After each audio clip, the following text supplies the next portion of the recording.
Hey guys, tonight we're slipping quietly through the shadowy alleys of medieval Europe, dagger tucked in your belt. Breath slow, heart hammering in your ears. Moss climbs the stone walls. The torches crackle faintly in the cold. Somewhere above, a wooden shutter creaks open and slams shut again. You freeze. Because tonight, you're a medieval assassin. That sounds cool, right? It won't for long. The moon is thin, the air is damp, and you can already feel your boots squishing in something you hope is mud. Your stomach growls. The truth is, this job sucks. You're underpaid, overdressed, and constantly one sneeze away from being impaled by a guard who thinks you look stabby. You probably won't survive this. So, before you get comfortable, take a moment to like the video and subscribe, but only if you genuinely enjoy what I do here. And let me know where you're listening from and what time it is there. Now, dim the lights, maybe turn on a fan for that soft background hum, and let's ease into tonight's journey together. You're not born an assassin, of course. No one in your sleepy village says, "Little Joffrey's great with knives, he should grow up to strangle counts." No, it starts quietly. You're the sort of child who prefers shadows to sunshine. The one who listens more than talks. A few too many mysterious bruises. A bit too good at sneaking up behind goats. One day, a man in a patched hood offers you a crust of bread and a job.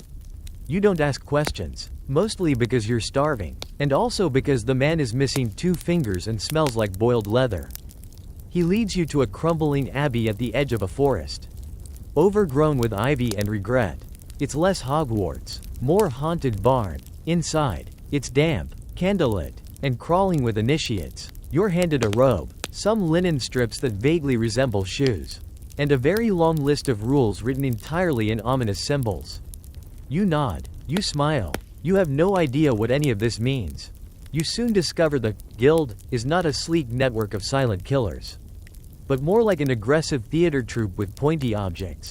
Everyone here has a dramatic nickname: the Raven, Nightblade, Jeff. You're told you'll get yours once you earn your edge. No pressure. Your new room is technically a storage closet.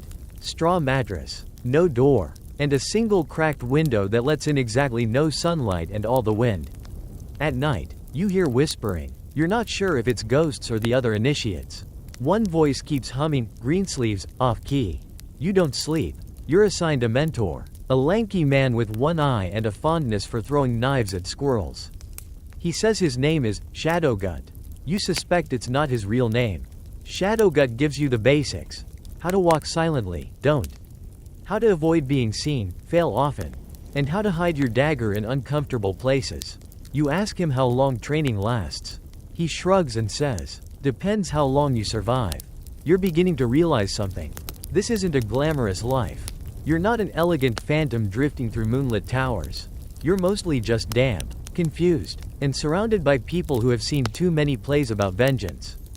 At meals, you're served stew, always stew, sometimes with meat, sometimes with lumps. Once, it moved. Bread is hard enough to qualify as a weapon. Water is murky but builds immunity. The kitchen smells like someone tried to pickle a goat. Your fellow recruits are a mixed bag. One used to be a monk. One used to be a goat. You're not convinced he's lying. They whisper stories of the great ones. Assassins who once killed kings and vanished into legend. You ask where those assassins are now. Nobody answers. You're given your first real test, a night watch on the abbey roof. It's raining. You're soaked. You slip. A pigeon lands on your hood and does what pigeons do. You stare into the mist and wonder if this is what destiny feels like. Cold. Smelly. And very, very wet. And then there's the creed. The code of the guild is carved into the wall of the main chamber. Beneath a faded fresco of someone dramatically falling off a parapet. The rules are vague. Strike swift. Speak never. Die unseen. Don't borrow Brother Tuck's boots without asking. You're told these laws are sacred. Though historians still argue whether real assassin orders had formal codes or if it's just poetic fan fiction from a drunk scribe named Benoit. By the end of your first week, your robe smells like mildew and roasted garlic. You've learned 3 ways to kill a man with a hairpin, none of which you trust. You've also learned the most dangerous place in the abbey is the latrine pit after heavy rain. But you've committed. You said yes. You accepted the bread. And the guild, weirdly, accepted you. You're still here. Which counts for something. Maybe the life of an assassin isn't all bad. Except tomorrow, you start actual training. And from what you've heard, it only gets worse. The morning bell rings long before sunrise. Not that you're sleeping, your straw mattress has developed an alarming squeak. And you're fairly sure something with too many legs crawled across your ankle an hour ago. But now, it's official. The first day of real training. You sit up, crack your spine like firewood, and mentally prepare to be thoroughly humbled. Outside, the courtyard is slick with dew and half-hearted enthusiasm. A few torches still burn along the perimeter, spitting smoke into the early fog. You line up with the other initiates, each of you wrapped in robes that seem to repel neither wind nor dignity. Shadowgut appears, balancing a stack of dented wooden swords. "Time to learn how not to die," he says, tossing one at your face. You fail to catch it, and it clonks you square in the collarbone. Encouraging start. The first drill is simple: hit the target. The target, naturally, is not a target. It's a hay bale, someone dressed in chainmail scraps and a cabbage for a head. You swing, you miss, you swing again. The sword bounces back and smacks you in the ear. Nearby, an initiate named Alto lands a clean jab and pumps both fists in the air. You hate Alto immediately. After an hour, your arms ache, your hands blister, and you smell like wet rope. But the lesson is clear. Fighting is not elegant. It's exhausting, awkward, and weirdly loud when someone hits their shin on a wooden stool. You do that twice. You're then led to a climbing wall, well, more of a leaning wooden frame covered in slippery moss and rotting rope. Shadowgut gestures casually. Up and over. Or fall. That's also a learning opportunity. You grab the rope. Your foot slips immediately. You try again. Your robe gets snagged, exposing your knee to the world and whatever bugs live in this forest. You grunt. You wheeze. You seriously question your career choices. From the top, Alto yells, "Don't die," and salutes with his foot. You vow revenge. Eventually. After lunch, mystery stew. Chewy bread. Something you think might be a pickled egg. You're shown the quiet walking track. It's just a path lined with dried leaves, broken twigs, and one very judgmental goose. The goal? Walk silently from one end to the other without making noise, or being attacked by said goose. You fail. Spectacularly. Your first step crunches like a fire in a cornfield. A twig snaps. A bird shrieks, and the goose launches at you like it's auditioning for medieval Air Force. You shriek, you run, you trip, everyone laughs, even Shadowgut chuckles, muttering, "Better than yesterday's kid," he cried. Next up, falling. Yes, falling. Turns out assassins fall a lot. From ledges, balconies, windowsills. Grace. So you're taught how to fall without breaking everything. There's a giant hay pile. And the goal is to leap from a platform and land without screaming or losing a tooth. You jump, you flail, you land sideways and swallow hay. Your left eyebrow may never recover. Alto sticks a perfect landing and bows. You clench your jaw and silently imagine him being lightly poisoned by stew. Historically speaking, poison was a preferred tool for assassins, particularly in the 12th and 13th centuries, but training with it comes later. For now, you're just falling. Badly. Then comes one-on-one sparring. You're paired with Jeff. Just Jeff. No nickname, which is somehow more intimidating. Jeff is silent, wiry, and perpetually grinning. He wields his wooden blade like it owes him money. You, on the other hand, are still holding yours backwards. The bell rings. Jeff lunges. You dodge instinctively. He still hits you, on the hip. Then the shoulder. Then somehow behind your knee. You hit the ground. Again, you wheeze something like, "Ow," and "Why," and "Mother of goats."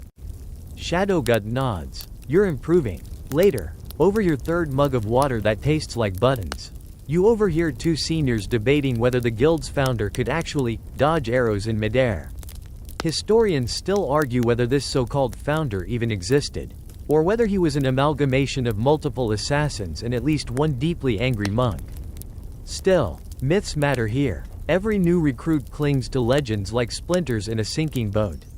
Maybe if you just train harder, you too can leap from towers and land without bursting into a wet sack of bones. But right now, you'd settle for just not walking into walls during night drills.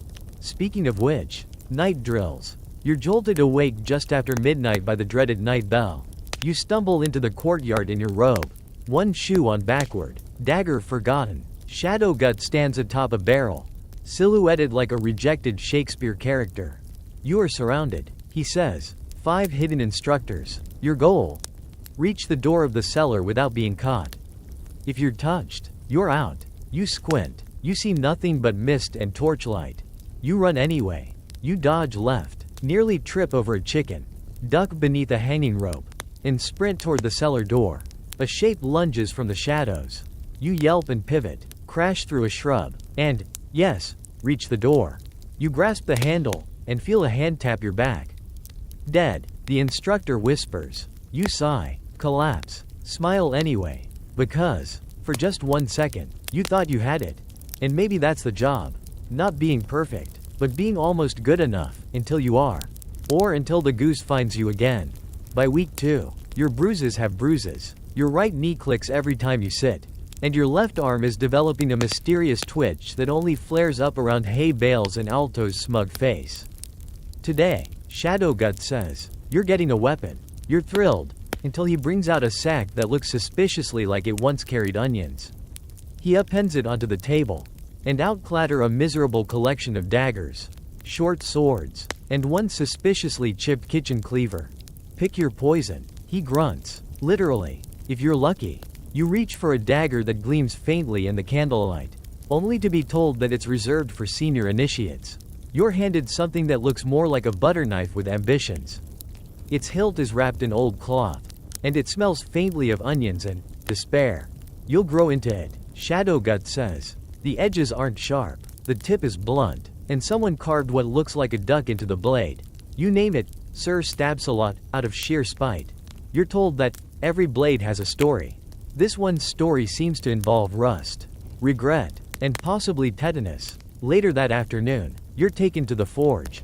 The blacksmith is blind in one eye and possibly asleep on his feet. He takes your dagger, taps it with a hammer once, and declares, done. When you point out that the blade is still bent, he shrugs. It builds character.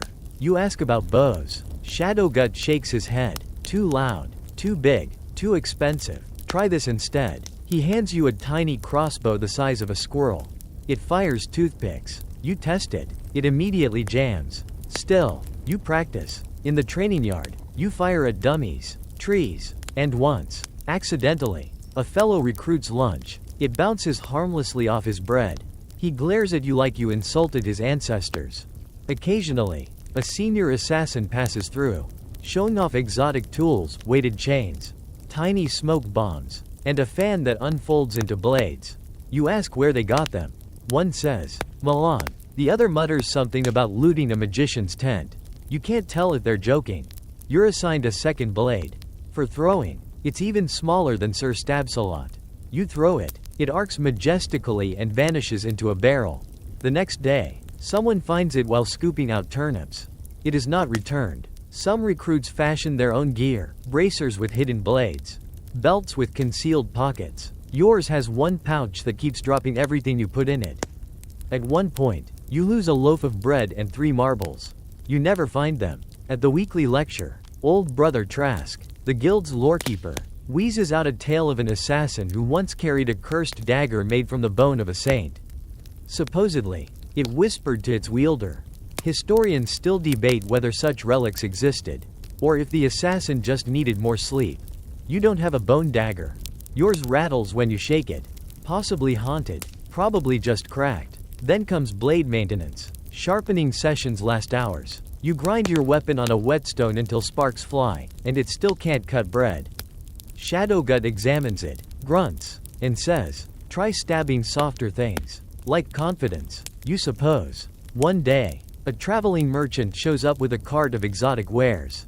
Among the rusted horseshoes and stale cinnamon sticks, you spot a curved blade with a silver handle.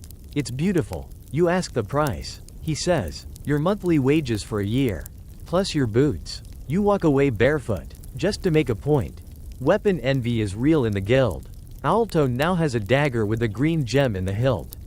He calls it Fang. You consider calling yours Disappointment. Your next lesson: how to hide your weapon. Shadow Gut demonstrates by pulling 3 knives out of his sleeve, one from his boot, And a fourth from somewhere you choose not to think about. You try hiding yours up your sleeve, but it falls out when you sneeze. You spend an hour strapping blades to your thighs, calves, back, and armpits. Walking becomes a creaky nightmare of pinching and stabbing yourself with your own arsenal. Eventually, you settle for tucking Sir Stab-a-Lot into your boot. It stabs your ankle every third step, but at least you know where it is. After dinner, soup with surprise bones. You gather in the common room for silent sparring. The goal? Duel without grunting, yelping, or mocking your opponent's haircut. You're paired with Alto. Again. This time, you last longer. You parry once, twice, then slip and fall directly into a water bucket. Alto laughs. You manage to sweep his feet. He falls. 2. Mutual shame. Shadowgut calls it a draw. You call it progress. That night, as you sharpen your dagger again, still dull. You wonder how anyone took assassins seriously with this kind of equipment. Sure, the movies always show sleek, black-clad killers with perfect weapons and silent gadgets. But here, you're clinking around with discount iron and a belt pouch that smells like pickles. Still, every scratch on your blade tells a story now. Even if that story is, I hit myself with this 3 times today. You're pretty sure the poison instructor is trying to kill you. Not on purpose, of course, probably. But she smiles too sweetly when she hands you today's sample vial. And her apron has way too many suspicious stains. Her name is Sister Hydra, and she once poisoned an entire wedding banquet as a lesson in portion control. You're now in poison class, which is somehow both the most boring and most terrifying part of your assassin education.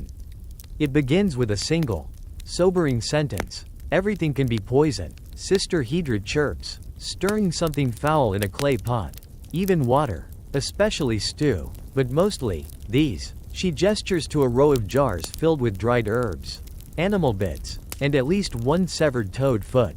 Your stomach whimpers. Today's topic: wolfsbane, nightshade, and pig fat. The trio of doom. You're told that blending these just right creates a paralytic agent that can drop a grown knight in 10 minutes.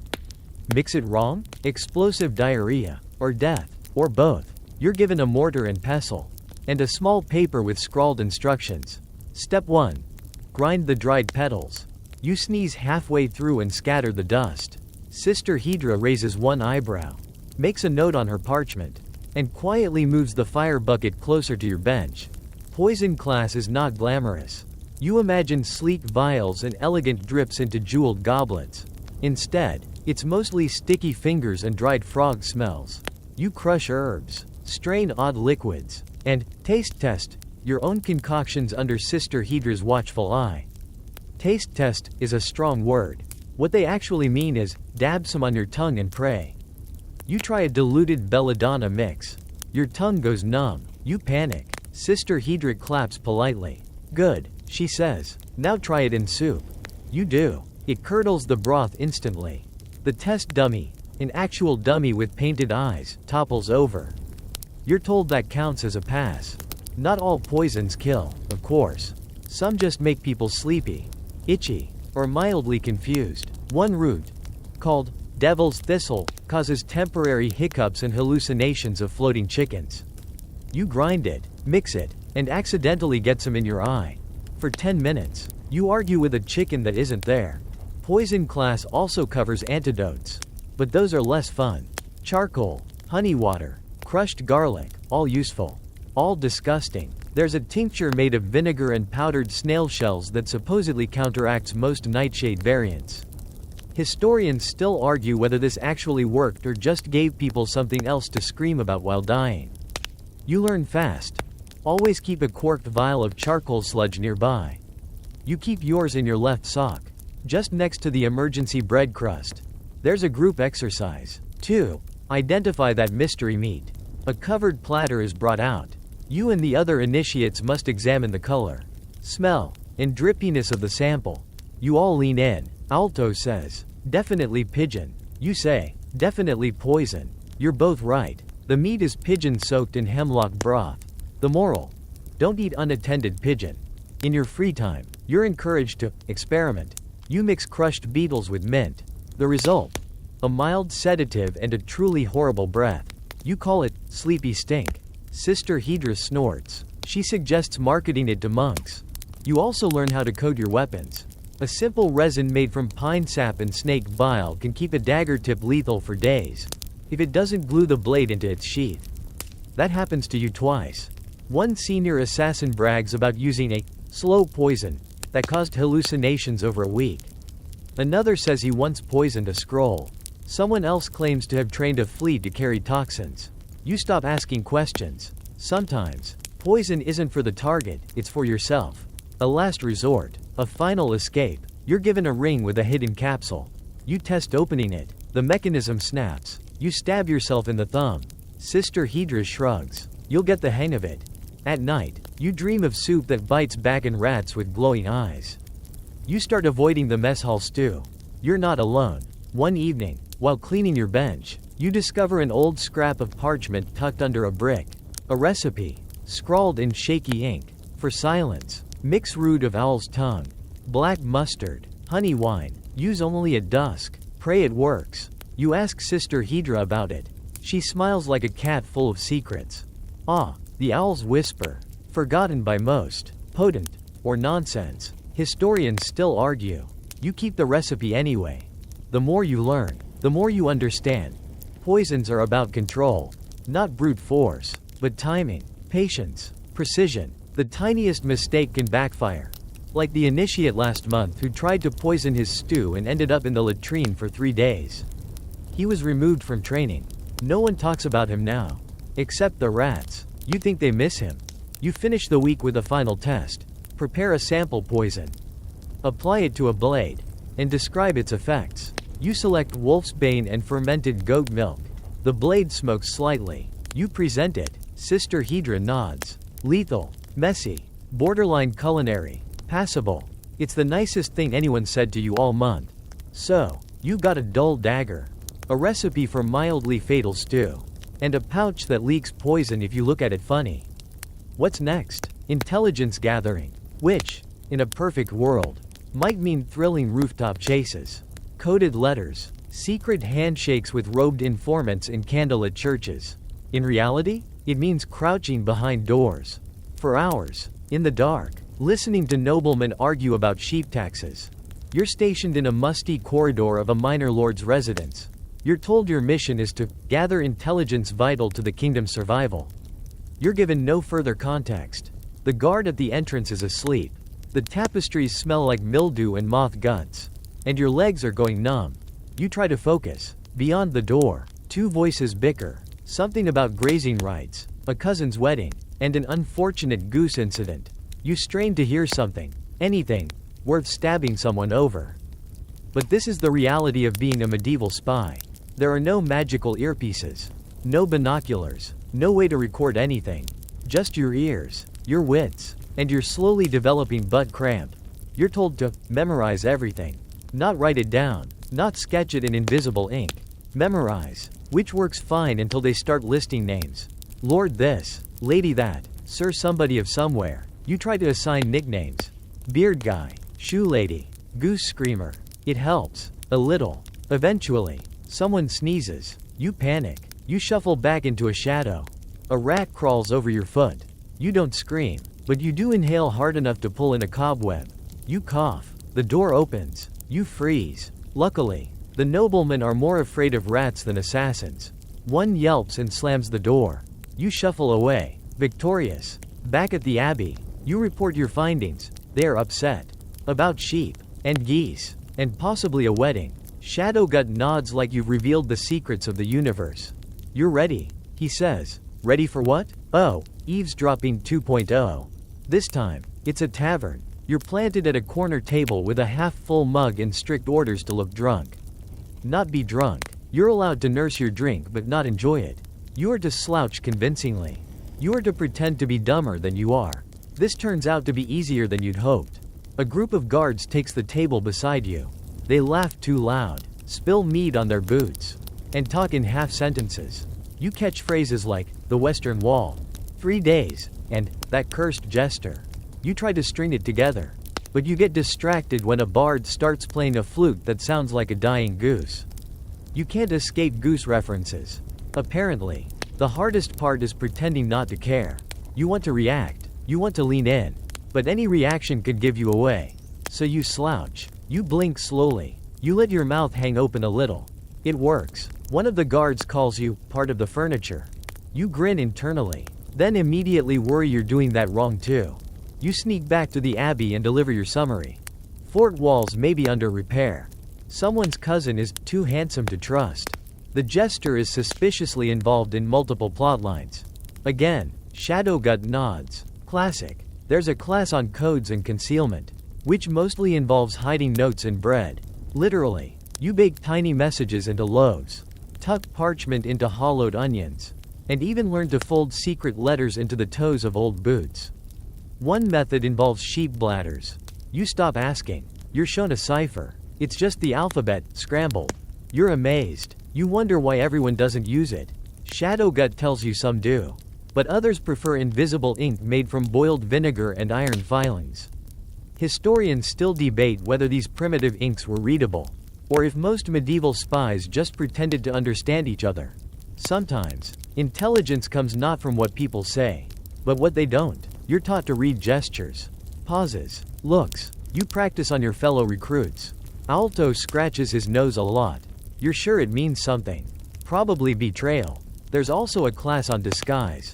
You're handed a fake beard, a limp, and a slightly racist accent.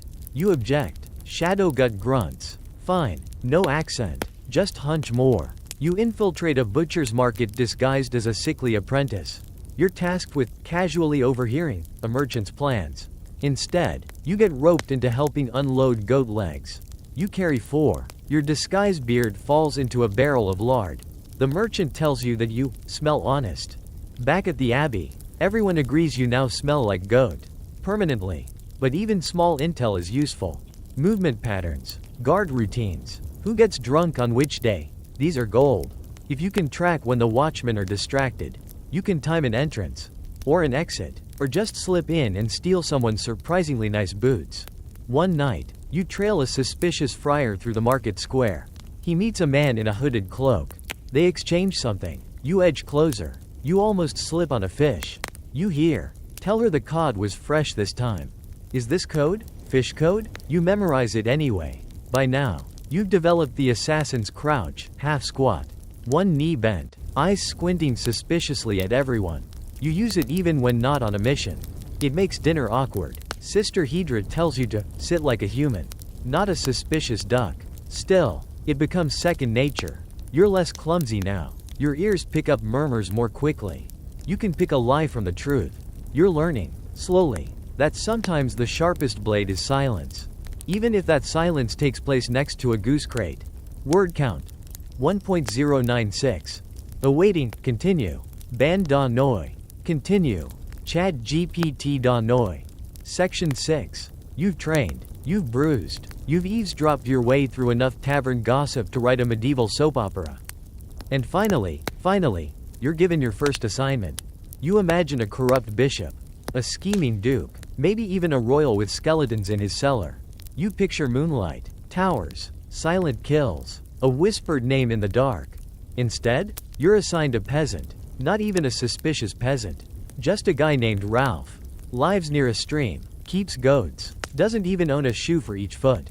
Why Ralph? You ask Shadowgut. Orders, he says, handing you a scroll with barely legible ink. Apparently he's been talking too much. You squint. About what? Goats. Probably. Just go. So you go. You head out at dusk, feeling slightly ridiculous in your leather armor and dramatic hood, creeping through the underbrush like a bush with trust issues. You reach Ralph's hut by nightfall. It's a lopsided thatch-roofed lean-to held together by rope and, presumably, peasant optimism. There he is, Ralph, sitting by a fire, singing to one of his goats. Badly. You crouch in the shadows, waiting for something, a secret meeting, a weapon hidden in the hay, a sudden demonic transformation, anything to justify what you're here to do. But nothing happens. He just scratches his beard, farts gently, and sings another verse. You wait an hour, 2. He eats stew, offers some to his goat. Then he sleeps, snoring like someone dragging a sack of turnips up a hill. You stare into the firelight and feel something strange. Doubt. You creep back to the abbey and report the scene to Shadowgut. No threats? He asks. No, unless the goat's plotting something.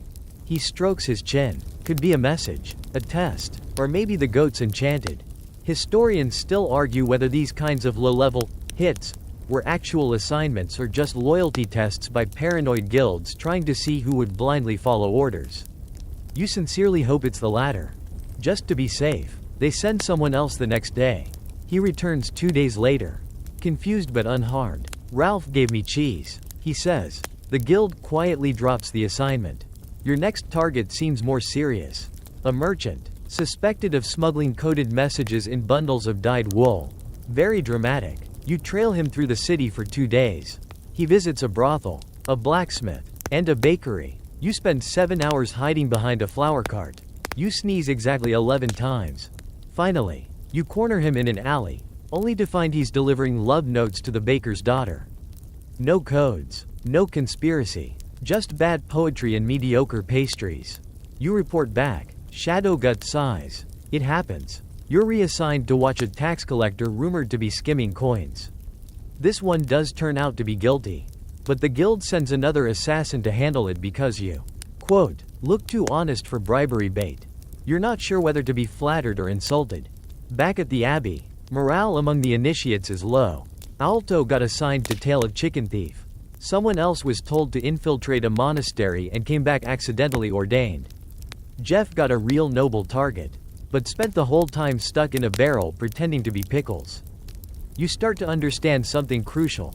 Most of this job is waiting. Boring, nerve-fraying, rain-soaked waiting. You don't often leap off rooftops into glory. You crouch in corners, pick lint out of your cloak, and hope no one notices the dagger taped to your thigh with candle wax and ambition. That doesn't mean it's not dangerous. One night, you follow a cloaked figure suspected of plotting rebellion. He ducks into a stable. You creep after him. You're silent, professional, lurking like a weird horse ghost. And then you step in something awful. You slip. You fall into a trough. The man hears you, turns, and throws a bucket at your head. You wake up 2 hours later, covered in hay, dung, and what might be soup.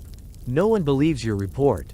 Could have been a decoy, Shadowgut says, generously. Or a hallucination. You think about quitting. But the next morning, something shifts. You're sent to follow a noblewoman suspected of passing secrets to rival lords. She moves through the city markets with grace, her veil fluttering like intrigue itself. You tail her, on rooftops, behind crates, across bridges. You blend in, duck out, listen close. At one point, she drops a pouch. You scoop it up. Inside, a scrap of parchment with cryptic markings. You deliver it to the guild. The code is broken. A date, a place, a name, real intel. Your first useful lead. You're promoted. Slightly. You're now Tier 2. Which mostly means your stew has fewer bones in it. And Alto has to call you, sir, once a week. But it's a start. You get a new cloak. Slightly less itchy. A second dagger, also dull.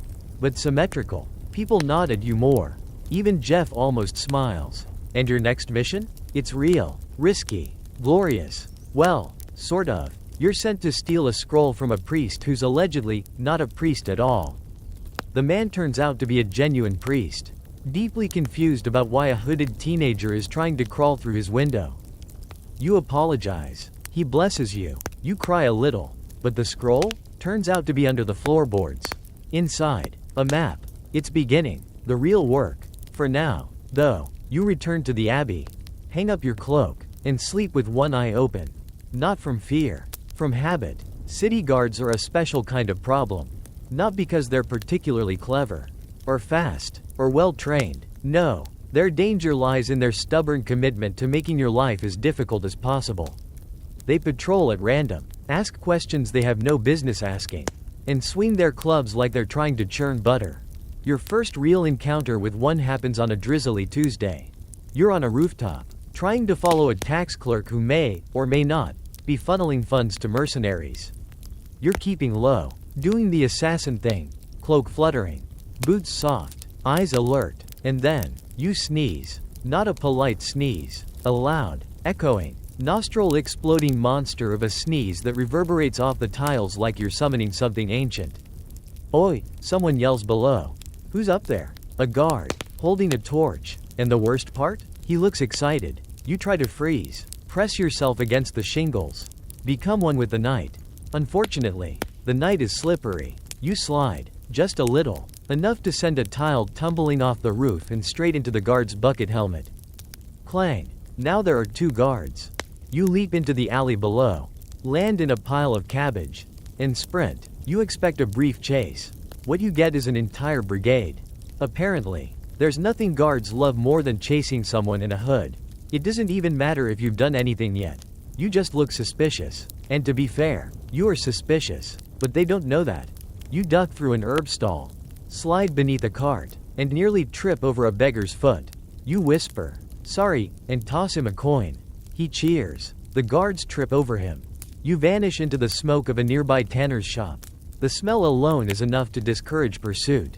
You gag. You live. You return to the abbey smelling like cured leather and shame. Shadowgut claps you on the back. Nice improvisation.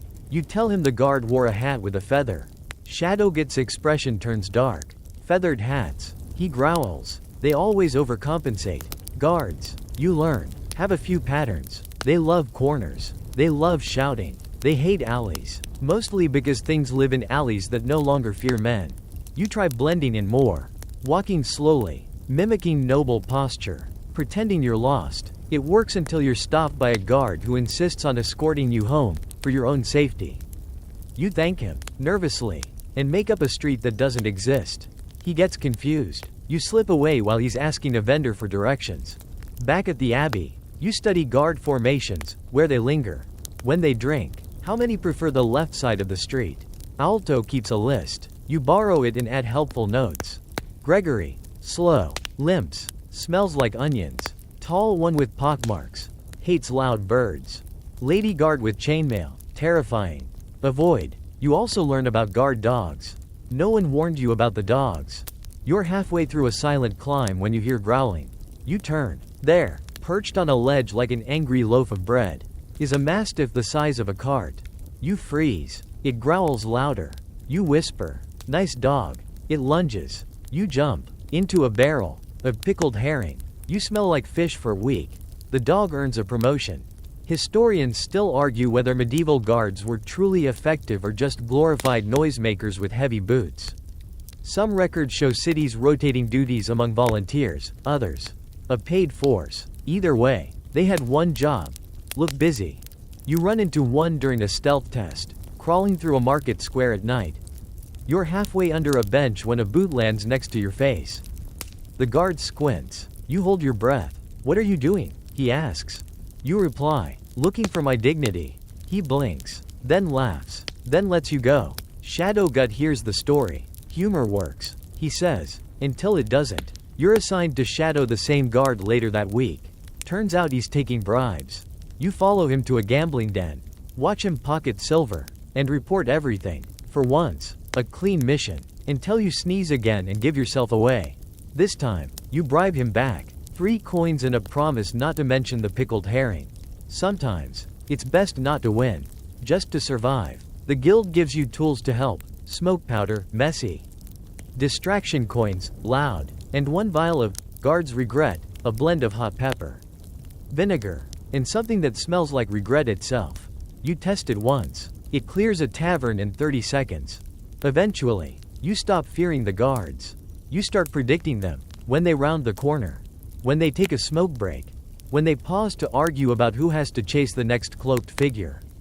You learn to vanish into doorways, press into shadows, walk in time with their boots. You even imitate their posture when you need to pass through a checkpoint. Your worst impression? Still convincing enough to fool a drunk patrol captain. It's not about being faster or smarter. It's about being smaller, quieter, trickier. One night, you're cornered. No alley, no crowd, 3 guards, 2 torches, and a grumpy little dog. You smile, and pretend to be a lost, drunken scribe reciting love poetry to a chicken. They laugh. They let you go. You bow. And the moment they turn their backs, you're gone. It's a cruel irony, for someone who's training to sneak through the darkest corners of the world. You almost never get to sleep. Every night, just as you start to drift off on your straw-stuffed mattress, finally achieving that perfect balance between not cold and only mildly itchy. The Abbey bell tolls. You groan, you rise, and another night drill begins. Sleep is a luxury you left behind the day you joined the guild. What you get now is something else. Short bursts of unconsciousness, half dreams interrupted by owl screeches or someone stepping on your face while fumbling toward the latrine. Tonight's task, the rooftop crawl. Which is exactly what it sounds like. You're led to the Abbey's upper eaves, handed a rope, and told to shimmy across a creaky wooden beam while avoiding 3 traps and 2 sleepy pigeons. The wind howls, the moon hides, and halfway across, you realize you haven't blinked in 7 minutes. You make it to the other side. Mostly. You also collect 2 new splinters and a bruised shin that will change color for a week. You return to bed just before dawn, soaked, shaking, and somehow still proud. Then a rooster crows. Time for morning drills. You begin to operate in a haze. Days and nights blur together into a soft stew of half-remembered conversations and vague stabbing motions. You forget if you actually assassinated someone yesterday or just dreamt about it. You once pour vinegar into your porridge and don't notice until Alto points it out. You alright? He asks. I'm fine, you say. You are not fine. Sister Hydra offers you a tonic. It smells like mint and failure. You drink it anyway. You dream of snails giving you advice in Latin. One of them wears a tiny hat. You begin to sleep standing up. During lectures. During sword drills. Once, mid-run, Shadowgut claps in your face. Stay awake. I'm listening. You lie. Eyes fully closed. Even when you do sleep.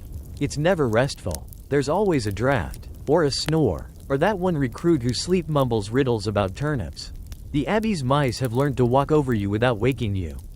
The pigeon that lives in the rafters? You've named it. Commander Flap. You try to take naps in creative places. Under the stairs. Behind the herb shelves. Inside a barrel. Not recommended. Especially if pickles are involved. But there's no escape. Because real assassin work happens at night. You go on your first real night patrol in the city. You slink across rooftops slick with rain. Keeping to shadows. Counting windows. Noting guard rotations. And when it's all done, you walk 6 miles back to the Abbey. No horses. No carts. Just your aching feet and the low, constant hum of regret. By the time you return, the sun is rising. The kitchen is serving something called pre-dawn porridge. And your eyelids feel like they've been dipped in lead. You sleep in the corner. Face down on your bowl. A senior walks by. Efficient, they mutter. Absorbs nutrients while unconscious. You once fall asleep during a mission. Just briefly. Just a little lean against a wall. Eyes closed for one blink too long. You're woken by a guard asking, "Are you drunk?" You reply, "Only with purpose." He shrugs and walks away. Your reputation grows. Part ghost. Part weasel. Part walking nap hazard. The Abbey tries a new schedule. Rotational sleeping, they call it. 1-hour bursts. Then back to drills. You start hallucinating during breakfast. You call Sister Hydra, Mother Nettle, and thank her for raising you. She bows. Sleep becomes precious, mythical, a currency more valuable than gold. You learn tricks. Closing one eye at a time. Sleeping upright with your dagger balanced on your knee, if it falls. You wake, dipping your feet in cold water to fake alertness. You envy the rats. They nap wherever they want. Once, you find one curled up in your boot. You tuck it back in. You get it. Some initiates snap. One starts claiming the moon is following him. Another insists his dagger is whispering bedtime stories. You're pretty sure he's not joking. Alto, of course, thrives. Sleep is for peasants, he says, chugging his 5th cup of beetroot tea. You consider stabbing him, for practice. Eventually, you adapt. Your body adjusts. You start dreaming while awake. You finish drills without remembering them. You walk across beams, dodge traps, and memorize intel in a fog of half-lucidity. And sometimes, if you're lucky, you get a full 3 hours. One night, the guild gives a surprise reward. No drills. Real rest. You collapse onto your straw mattress. Arms spread, eyes closed, heart grateful. You sleep. You dream. You drool. And in the dream, the Abbey is quiet. The guild is kind. The stew tastes like honey. And no one is chasing you through the market with a halberd. You wake smiling. Then the bell rings. Back to work. At some point in your training, you stop noticing the stench. It just becomes part of the atmosphere, like damp stone, flickering torchlight, and the constant background mumble of someone sharpening a blade while humming war chants in Latin. But if you pause and really inhale, you're reminded, quite violently, that everything smells like either death, cheese, or something that once was food and now is not. The abbey reeks of tallow candles, moldy linen, and wet boots. The training yard smells like rotting rope and enthusiasm gone sour. The kitchen, well, the kitchen is its own ecosystem. A pungent swirl of onion peel, boiled cabbage, and something the cooks only refer to as the secret. You suspect it's horse. And you? You smell like all of it. Your cloak hasn't been washed in weeks. Your boots are permanently damp. Your belt pouch once carried crushed mint leaves for freshness. Now it holds a melted vial. 3 rusty nails, and half a pigeon feather. You attempt a bath. Once. It's a barrel behind the abbey, filled with what might be water. It's cold, it's green, and you come out smelling somehow worse. The barrel is then used to clean turnips. You don't ask questions anymore. The worst is the armory. Leather armor, when soaked in sweat and ambition, develops a scent that clings to your soul. The gloves smell like defeat. The chest plate, like baked dog. And don't even get started on shared helmets. You'd rather face an angry knight than wear something Alto's scalp has touched. You ask Shadowgut, was it always like this? He nods, solemnly. You learn to weaponize it. You're not sure what that means. But you believe him. Then there's the city. You remember, faintly, how the open market smelled before all this. Bread, fruit, fresh hay. Now it's a wall of humanity's worst olfactory decisions. Chamber pots dumped from windows. Fish left out too long. Horses with digestive opinions. And medieval hygiene isn't helping. Perfume exists, but it's mostly just rosewater mixed with panic. People rub herbs under their arms and call it ritual cleansing. You once saw a nobleman douse himself in vinegar and declare himself scented with virtue. Historians still argue whether medieval people truly stank as badly as modern noses would suggest, or if our noses have just evolved to expect less goat. Inside taverns, the smell reaches its final form.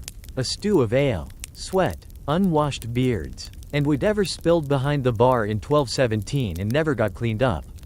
You learn to breathe through your mouth, until the stew arrives. Then you regret everything. Even the monastery libraries, places of supposed peace, are plagued with wax drippings, musty parchment, and the faint odor of ink and old monk.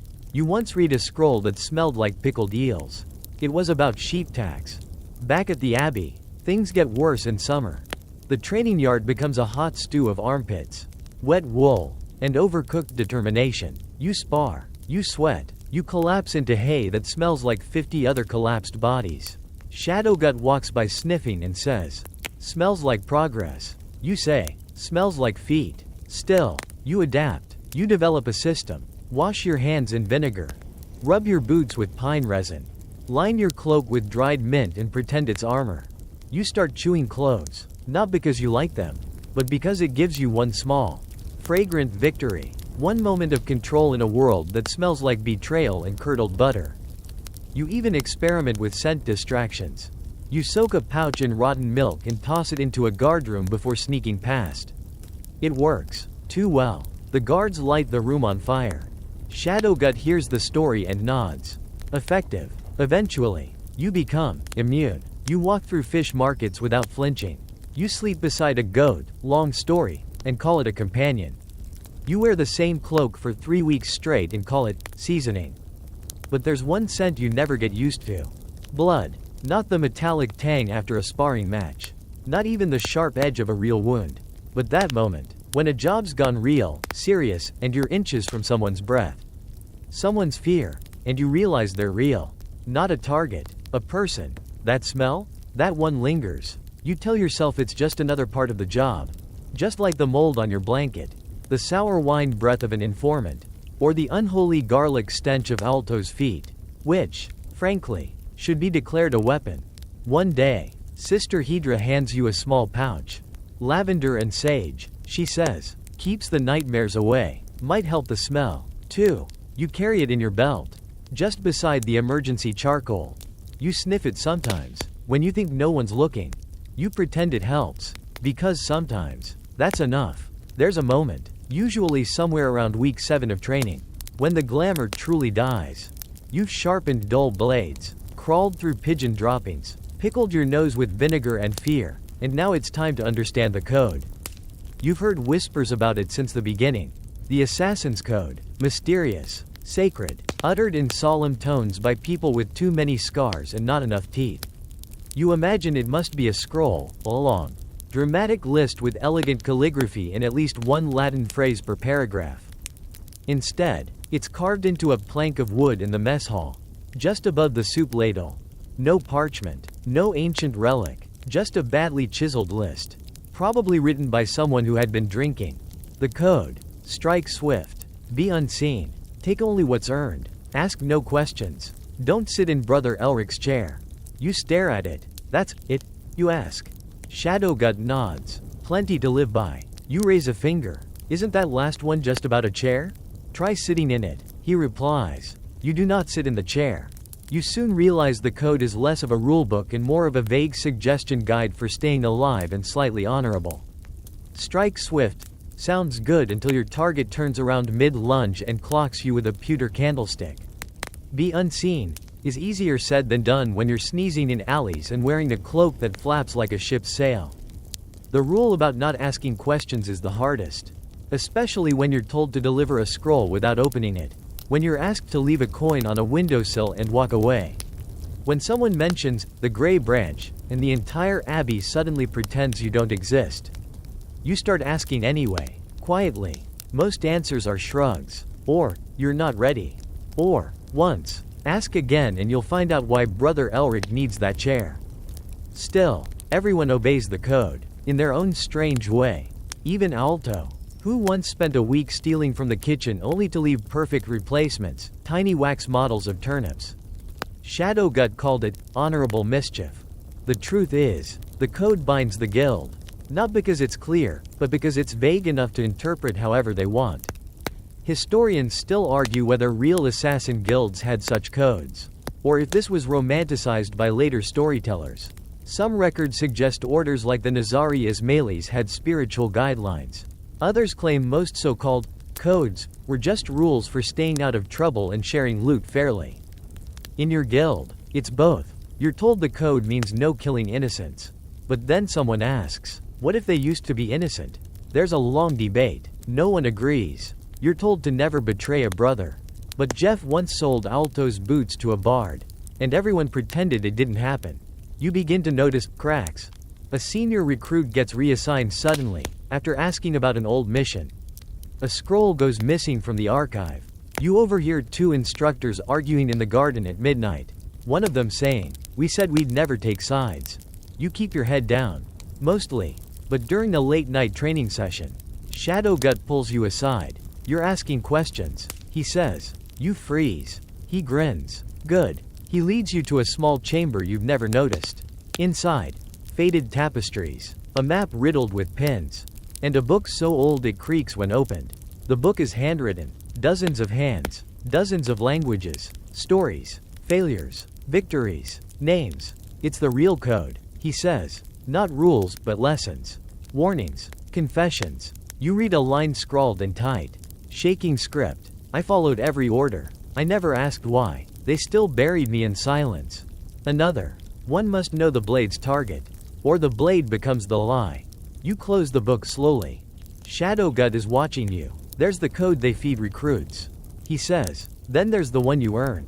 Takes time, mistakes, and guts. He tells you you're on the right path. That most won't get here. That most aren't meant to. He hands you a parchment. Just one word written on it. Choose. You're not sure what the choice is. Yet, back in the mess hall, someone's added a sixth rule to the wooden plank. Trust nothing that sings. You suspect Alto. You continue your training with a new awareness. You see the code not as chains, but as tools. Not commandments, but questions. How far will you go? What's your line? When do you stop obeying and start deciding? One night, during the sparring match, you let your opponent win. Not because you're weak, but because they need the win. Their hands are shaking. Their eyes are tired. Shadowgut nods. You broke the rule, but you followed the code. And that's different. You've spent weeks preparing for this, tracking, tailing, memorizing codes, dodging guards, silently cursing your boots when they squeak at the worst possible moment. And finally, the moment has come. You reach your target's stronghold, only to learn they left last week. You stand at the edge of a crumbling hilltop estate, squinting at a faded notice pinned to the wooden gate, closed for spiritual rebirth. May return, may not. Your target, a minor noble suspected of selling military secrets, is gone. Vanished. Slipped through your carefully constructed plans like a fish dipped in soap. You double-check the address, the name, the sketch, all correct. But the man himself reportedly renounced all titles, took a vow of silence, and joined a monastery in the mountains, the really cold ones. You sit on a rock and stare at your hands. It starts to rain, because of course it does. Shadowgut's voice echoes in your memory. Always verify your intel twice. Then don't trust it anyway. You return to the city, soaked, sore, and questioning everything. Back at the abbey, your report is met with a shrug. Monk now? The archivist mutters. At least he's not talking. You request reassignment. You're sent to a border town, tasked with eliminating a blacksmith supposedly forging counterfeit coins. You arrive. No town, just ruins. It was raised in a border dispute last month. Your informant missed the memo. You begin to wonder. Is the guild testing you? Are these false missions meant to break your patience? Teach humility? Or is the record-keeping just bad? Historians still debate how centralized medieval intelligence really was. Some orders may have maintained meticulous scroll libraries. Others scribbled notes on chicken bones and hoped for the best. You follow a new lead, a merchant caravan carrying contraband messages. You trail it through forests, across rivers, through a thunderstorm that turns the road into soup.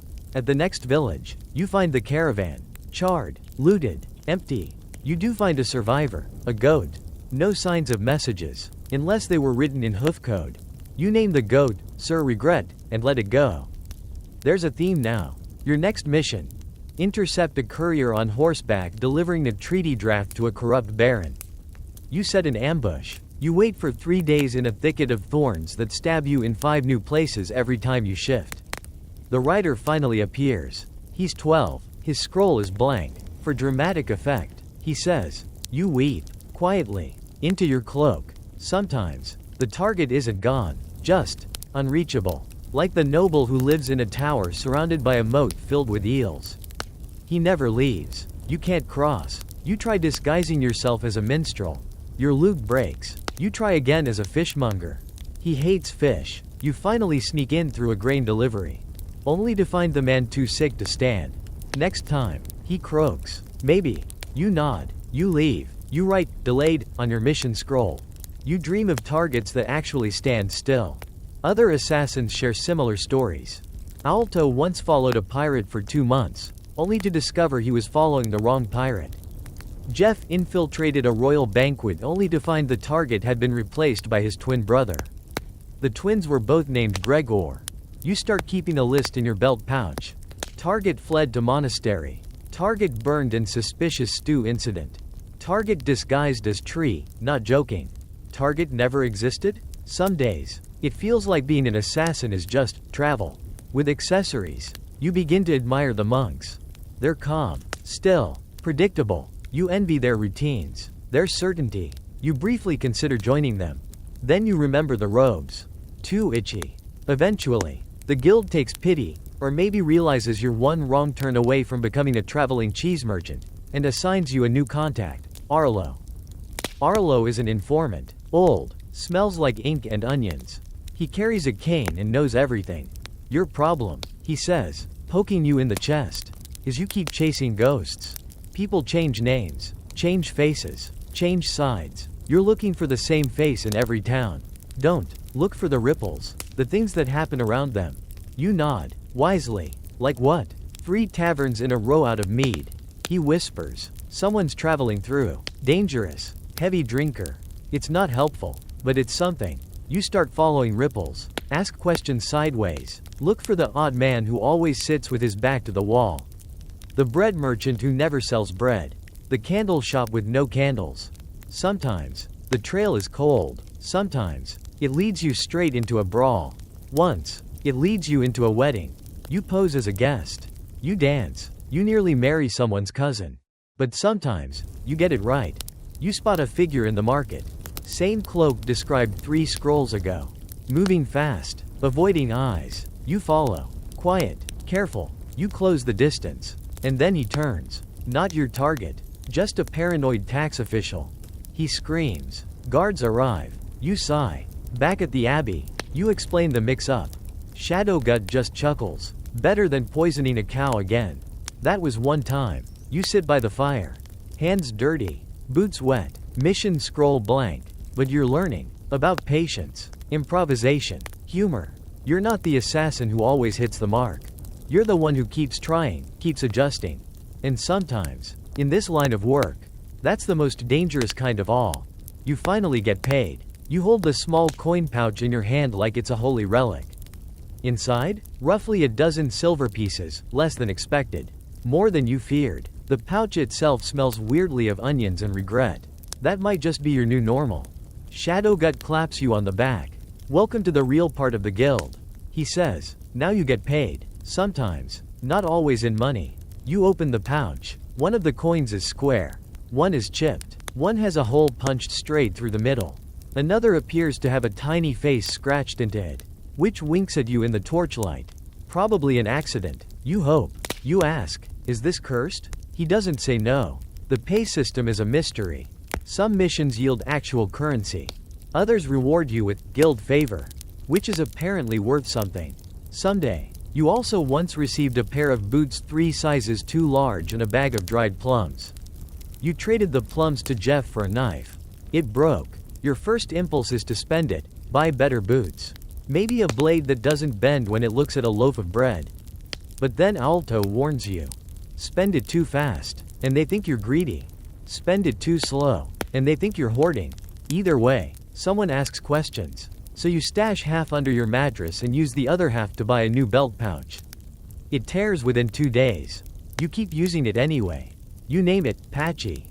The thing is, even when you do get paid, it never seems to stay. You owe the cook for replacing a broken bowl.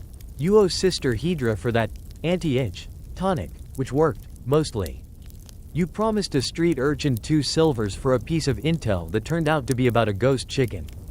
And, of course, guild dues. Yes, there are dues. A portion of every payment goes back to the guild. For maintenance, records, roof repairs, and secret things you're not allowed to ask about. You once asked anyway. The response, do you like your kneecaps? You stopped asking. You eventually realize the money itself isn't the point. It's the gesture. The guild pays you because you're useful now. Trusted. Not just some damp initiate with more scars than skills. It's not exactly financial freedom. It's more like financial flexibility. With splinters, you ask Shadowgut about raises. He laughs for a full minute. You want more coin? Earn it. You take on a job guarding a fence, someone who sells stolen goods. You get 3 silvers and a crust of bread that might double as a weapon. Another mission involves delivering a message across town without being seen. You're seen 3 times but deliver it anyway. Payment? A warm cloak. You wear it proudly. And then one day, something changes. You're called to the council room, a real place. Despite rumors that it was just a metaphor. Inside, 3 guild elders. Cloaked, hooded, each with a faint smell of lavender and judgment. They review your missions. They nod. One of them gives you a scroll. Payment, he says. You open it. Inside, a writ of privilege. It's not money. It's better. It says, you may now decline missions. You stare at it. It's the first true power you've had since this journey began.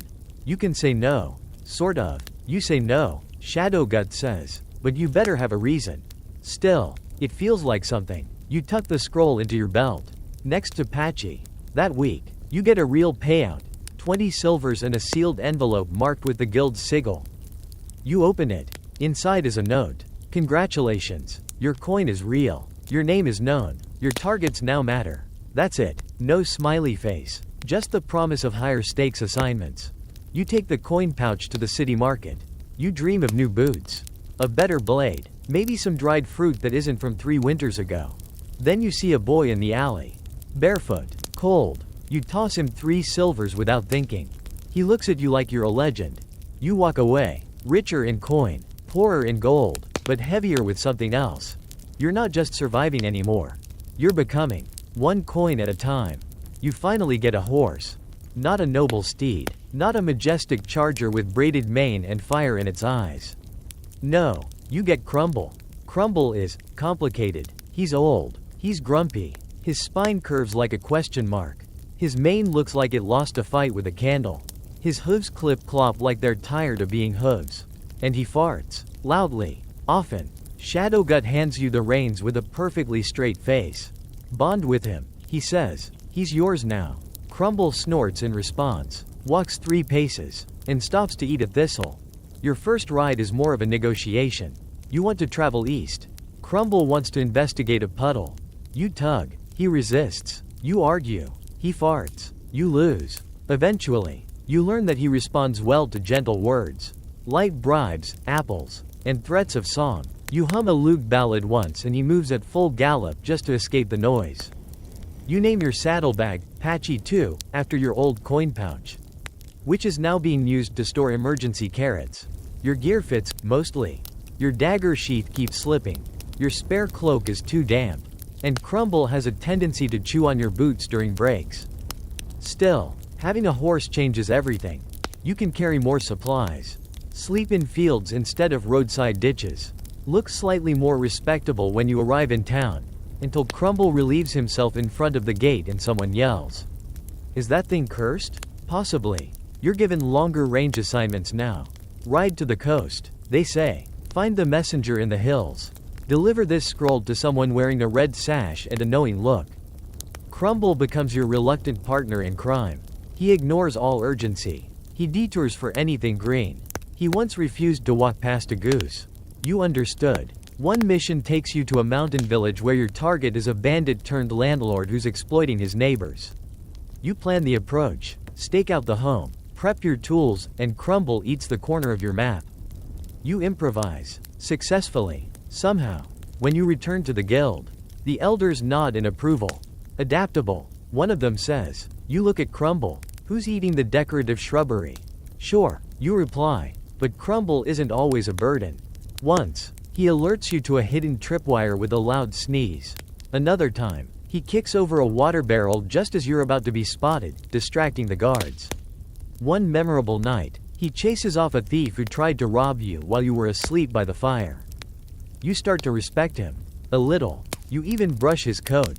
Sometimes, he still farts. Historians rarely mention the horses of assassins, focusing more on the blades, the cloaks, the glory, but they were there, grumpy, creaky, flatulent little companions that made all of this possible. You begin to see Crumble less as transportation and more as proof. Proof that you've advanced, that you matter, that you're being trusted now to leave the city, to act alone, to ride into unknown towns and emerge with results. You paint a small sigil onto his saddle, a black crescent with a crack through the center. Not official, just yours, a symbol of the quiet path, the bent road, the broken moon. You talk to him now. At night, on lonely roads, in the fog. Crumble, you say, if I die out here, you'd tell someone, right? He sneezes into your shoulder. Close enough. He becomes part of your legend, such as it is. You once ride into a town where someone whispers, "That's the one with the old horse."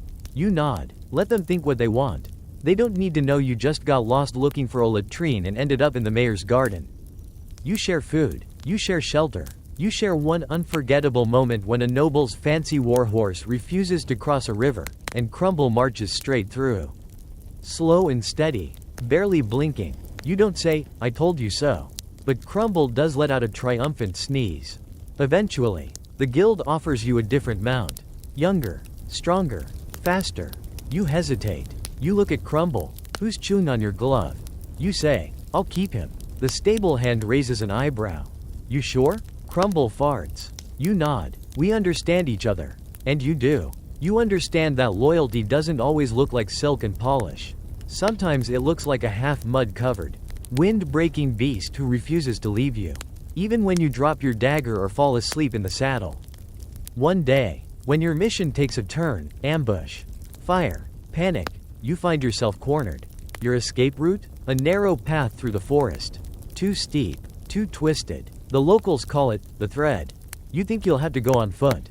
Crumble looks at the path and moves. Steady, sure, unstoppable. You grip the reins, heart in your throat. He gets you out. He always gets you out. You're in the chapel when it finally occurs to you that quitting might not be an option. Not because you've failed, not because you've been caught, not because you've done something unforgivable, though that list is growing longer than your pay stubs. No, you realize it when you look around and realize everyone here is staying. Even the weird ones, especially the weird ones. You're polishing your blade by candlelight, half listening to a priest hum in the background. It's one of the new ones, a soft-eyed man who speaks in metaphors about rivers and time. You like him. He once compared sneaking into a noble's garden to spiritual renewal. You pretended to understand. Then Alto plops down beside you with a sigh that smells like onions and regret. You ever think of just leaving? He asks. You pause. You have, once, or twice, or, say, every week for the past 3 months. You've imagined throwing your cloak into the fire, dropping your pouch into a river, walking barefoot to the coast, and starting over as a fisherman named Garvin. Garvin has no enemies. Garvin never hides knives in his boots. But you never do it. Because the guild is like gravity, it pulls you back. Later that night, Shadowgut confirms your suspicion. No one quits, he says. They disappear, or become instructors, or end up under the floorboards. You try to laugh. He doesn't. There are whispers about a recruit who tried to leave last spring. Packed a bag, wrote a letter, vanished. Some say he made it out. Others say he almost made it out. The official record says, relocated. You've learned that's code for we're not talking about it. The guild has something called the Dagger Clause.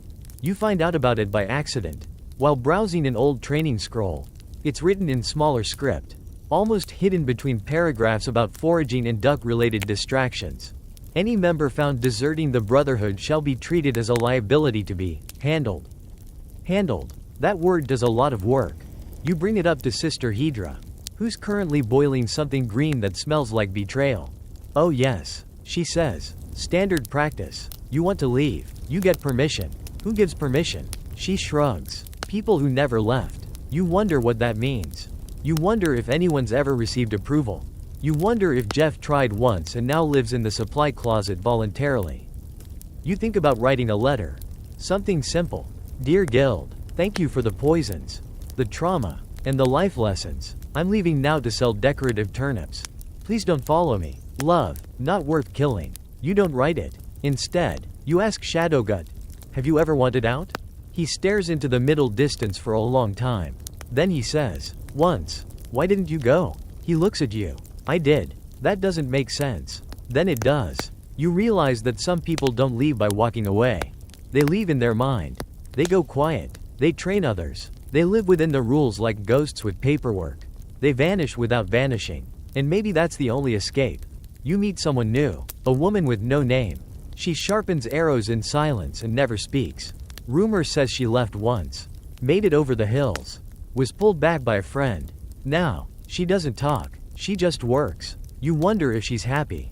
You wonder if anyone is. Even Crumble seems to sense the tension. One morning, he refuses to move. Stares at you. Long. Hard. You pet his neck and say, I get it. He farts and walks on. You consider staging your own death. Faking it. Disappearing. Creating a new name. New identity. Something quiet. Safe. But the problem is, the guild knows too much. They know your face. Your handwriting. The way your footsteps sound when you're nervous. And you know too much. Too many secrets. Too many hiding spots. Too many ways to be found. You ask Alto again, just to see. If I left, would they come after me? He thinks. Depends. On what? Whether you left well. The phrase sticks in your head. What does it mean to leave well?